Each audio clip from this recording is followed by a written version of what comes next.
Portanto, hoje a Luara Vieira Guimarães, né, do nosso grupo, vai estar continuando sua série de seminários sobre biologia do desenvolvimento.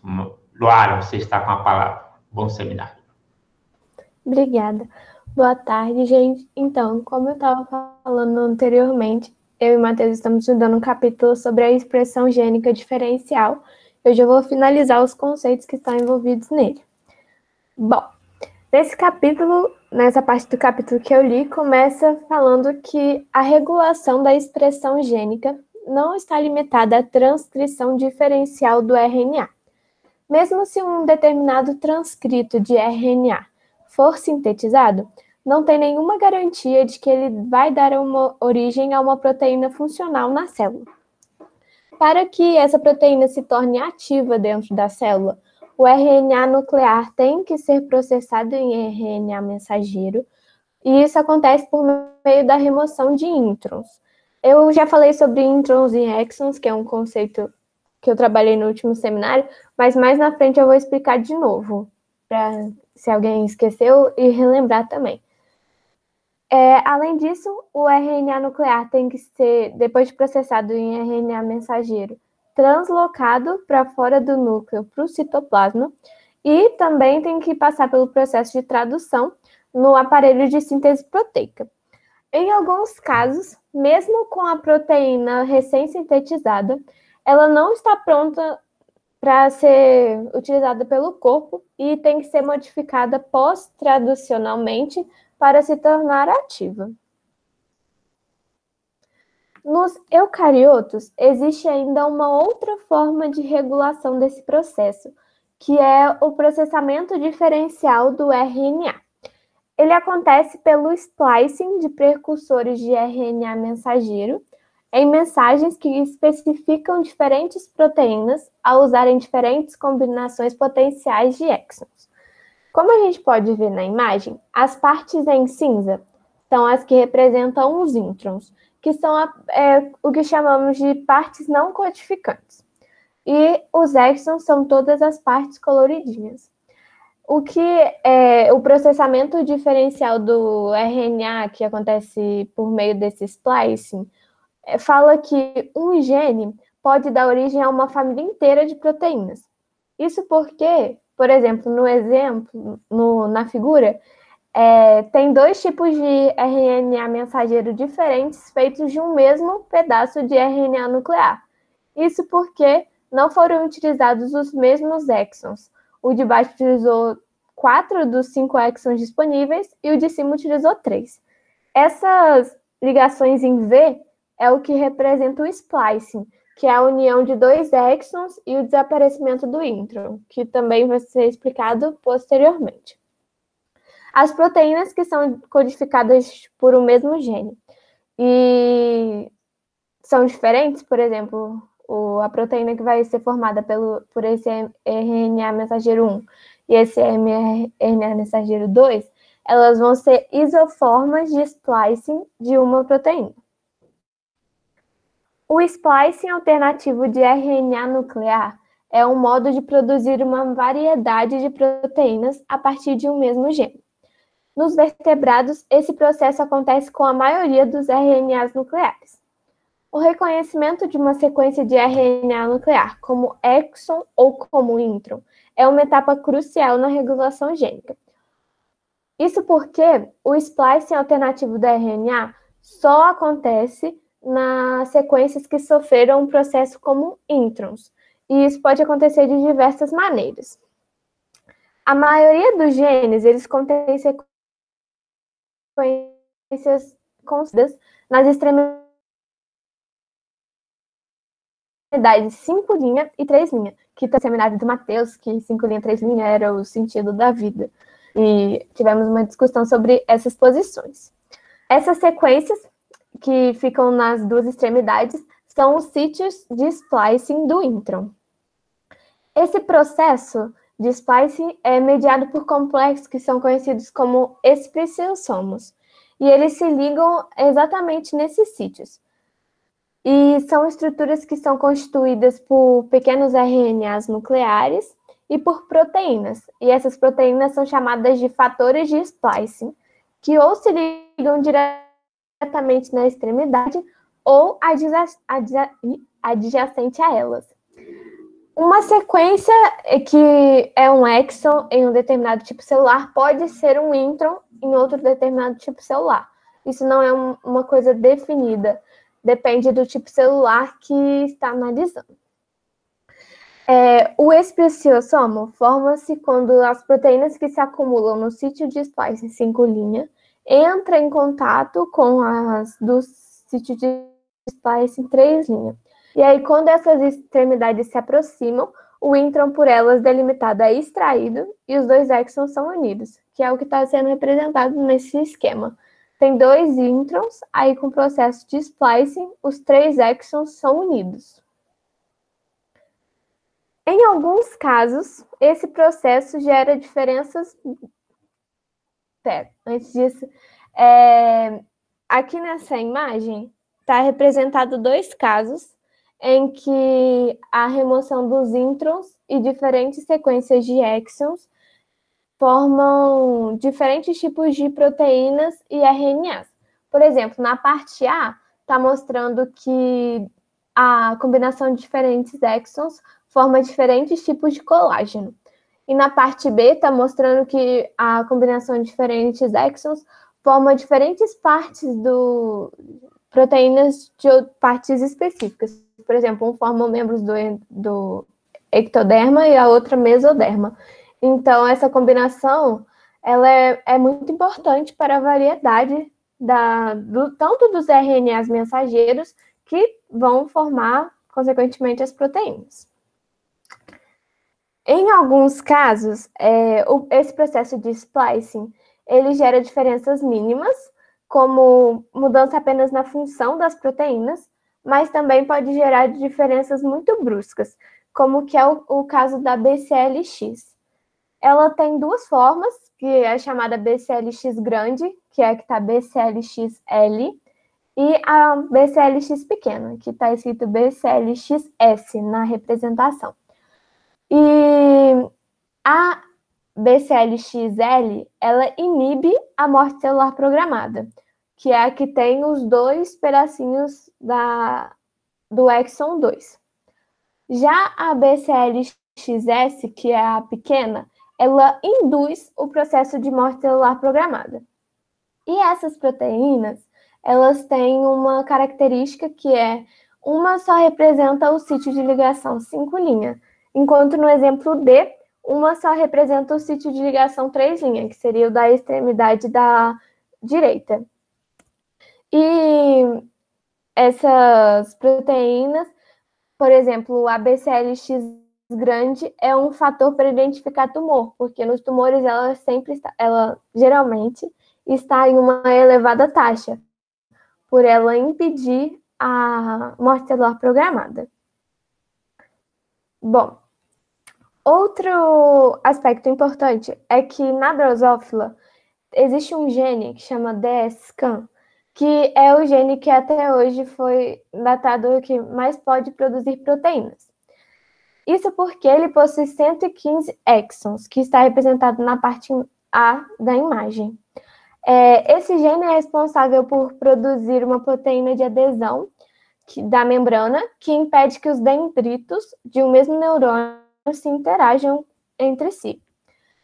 Se todas as combinações possíveis fossem usadas, esse único gene poderia fabricar 38.016 proteínas.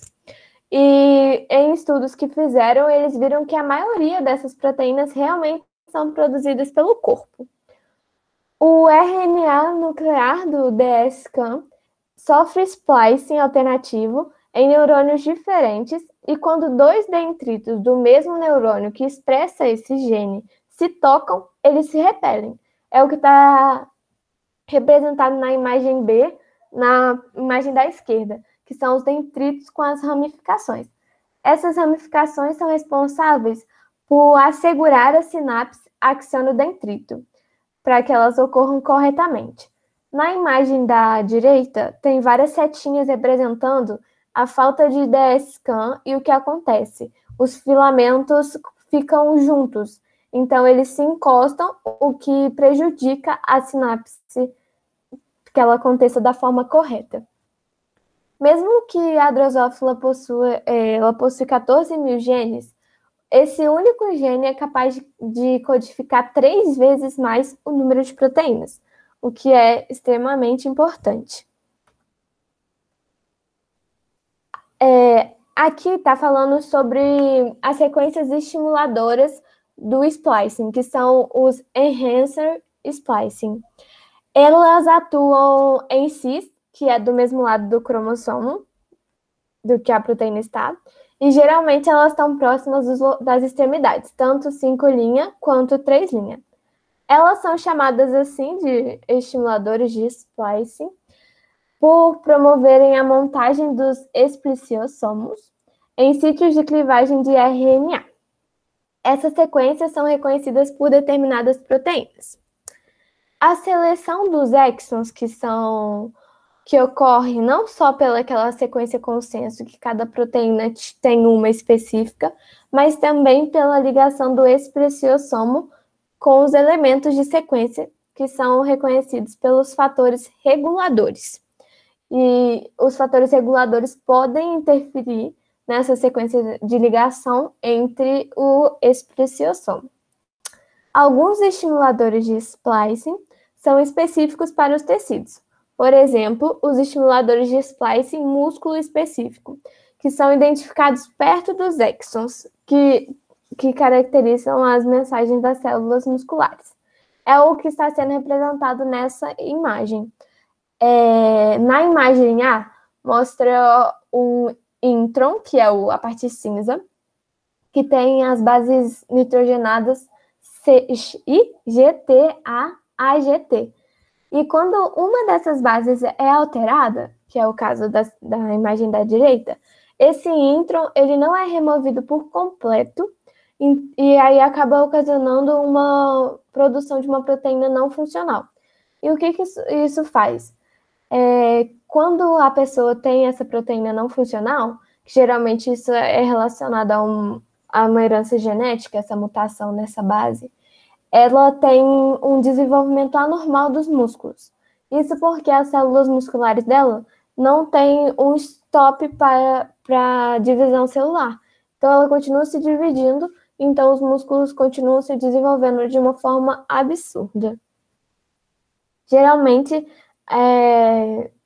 tem um caso de uma família, que eu acho que são 4 pessoas, que os 4 possuem essa característica e eles competem em Olimpíadas e essas coisas, porque eles realmente têm uma força, eles têm que treinar muito menos, porque eles têm um músculo muito mais desenvolvido, e não pela questão de esforço e repetição, e sim porque eles têm muito mais células musculares presentes.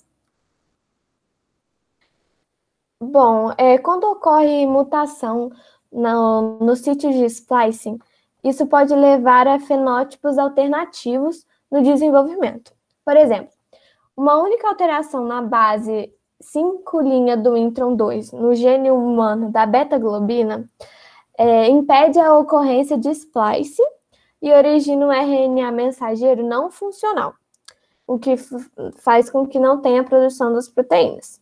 Isso causa a ausência de qualquer beta-globina desse gene e isso, consequentemente, vai gerar uma anemia que geralmente é fatal. Então, qualquer mutação, não qualquer, mas a maioria das mutações que ocorrem entre a produção do RNA mensageiro e da proteína tem uma consequência bem drástica. Por exemplo, aí foi uma alteração mínima que pode causar a morte da pessoa que tem essa mutação. O splicing do RNA nuclear está intimamente ligado com sua exportação através dos poros nucleares, que acontece da membrana para o citoplasma. Isso só acontece quando os introns deles são removidos, e aí ficam apenas os exons. As proteínas específicas se ligam a essas estruturas e fixam um complexo espeliciosomo RNA aos poros nucleares, para acontecer o transporte para dentro do citoplasma. Existem várias maneiras de se controlar a expressão gênica no nível da tradução, e uma delas é pela longevidade diferencial do RNA mensageiro.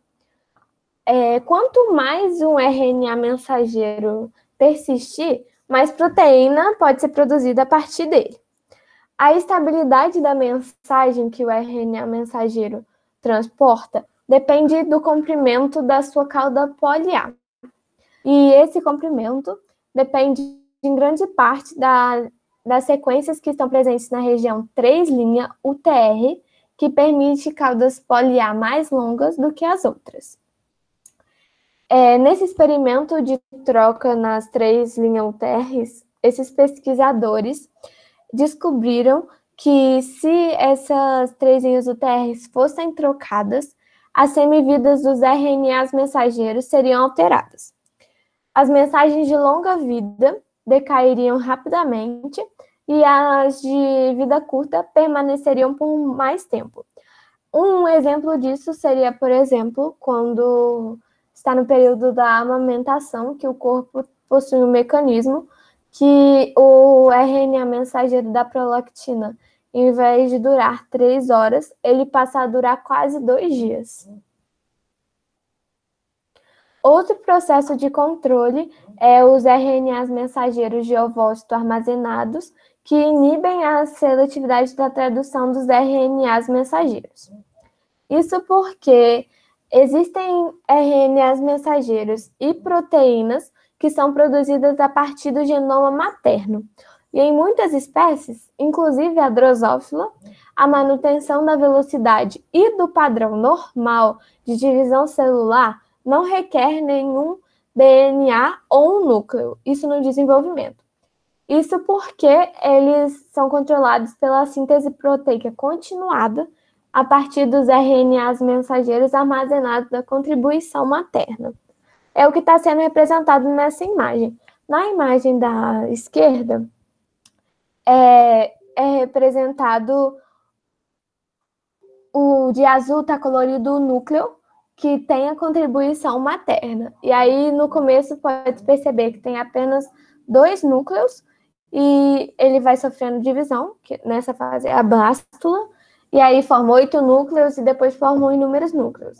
Já na imagem da direita, que seria com um embrião mutante, tem 2 pontinhos azuis, que são os que têm contribuições maternas, e por mais que ele não sofra divisão, dá para perceber que ele continua se desenvolvendo até o final da blástula, o que faz perceber que as contribuições maternas são, sim, uma etapa inicial para o início da replicação do DNA.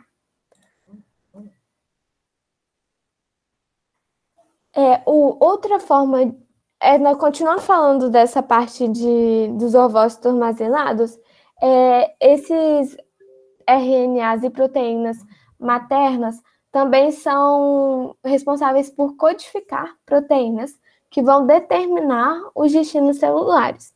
Por exemplo, na Drosophila, ela pode induzir tanto o bicoide, o caudal e o nanos, que providenciam a formação no embrião da cabeça, do tórax e do abdômen.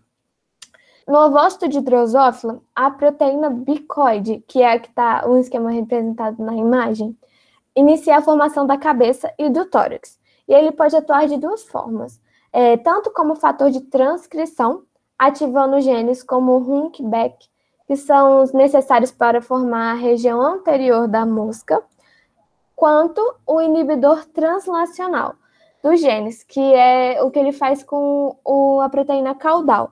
Isso porque a proteína é responsável pela formação da região posterior da mosca.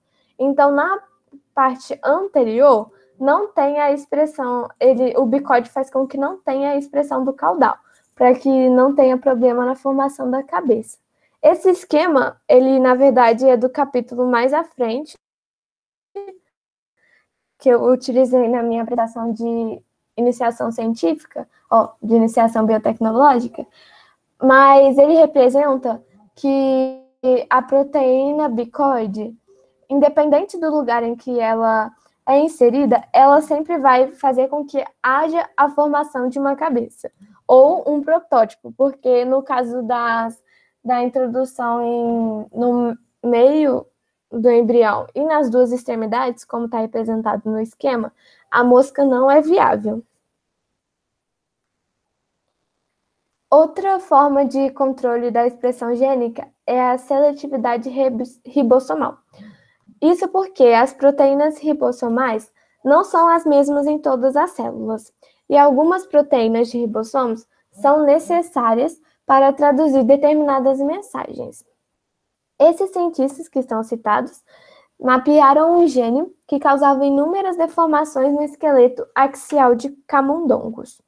E eles descobriram que, na verdade, a mutação não era por responsabilidade dos genes, e sim por uma proteína ribossomal, a RPL38, que quando ela era mutada, os ribossomos ainda podiam traduzir a maioria das mensagens, mas eles não conseguiam traduzir o RNA mensageiro de um subconjunto específico dos genes ROX. Os ROX, eles são fatores de transcrição que servem para especificar qual tipo de vértebra que será formado. E aí, com essa não transcrição, esse causava uma deformação no esqueleto.